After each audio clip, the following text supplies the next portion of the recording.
if a raised to the power n is equals to the a raised to the power m, if they are equal, they both are equal, then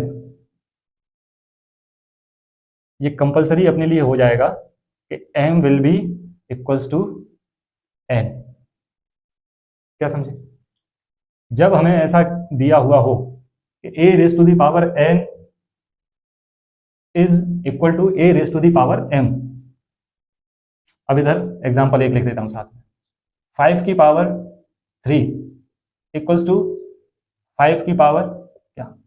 अगर question हमें ये दे दे if they both are equal, equation में रखा है दोनों equal हैं, तो इसका मतलब ये निकलेगा कि इस क्वेश्चन मार्क की वैल्यू x लिख दूं, x की वैल्यू कंपलसरी 3 होगी। ठीक है, ये तो हमने सीखा इससे। a raised to the if a raised to the power n is equals to a raised to the power n, then m will be equals to n। अब इसमें छोटा सा कंफ्यूजन वो भी देख लेते हैं, वो क्या होता है। कंफ्यूजन इसलिए है क्योंकि अभी ये अधूरा है। हम चेक करेंगे नॉर्मली तो ये काम करेगा, लेकिन एक जगह ये काम नहीं करता है, उसको भी देख लेते हैं। अगर मैं 1 की पावर 5 कर दूं और 1 की पावर इधर 0 कर दूं, ठीक, तो बेसिकली दोनों की वैल्यू तो 1 1 ही आएगी। 1 की पावर 5 भी 1 और 1 की पावर 0 भी 1, तो इक्वेशन के अकॉर्डिंग इक्वल तो दोनों हैं। जैसा ये कह रहा था कि if value of these two identity is equal, तो इन दोनों की हमने देखा वैल्यूज हमें इक्वल मिल रही हैं, तो क्या कंपलसरी हो गया था कि m will be equals to n। अपने यहां m और n क्या है, m और n अपन देखेंगे तो अपन यहां ये प्रूव कर रहे हैं कि 5 विल बी इक्वल्स टू 0। ये कैसे पॉसिबल है?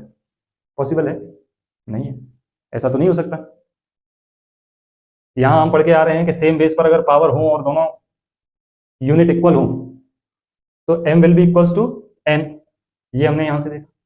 और यहां हम जैसे ही 1 की पावर 5 इक्वल्स टू 1 की पावर 0 कर रहे हैं, दोनों तरफ इक्वेशन भी ठीक आ रही है, तो इसके अकॉर्डिंग 5 इक्वल टू 0 होना चाहिए था।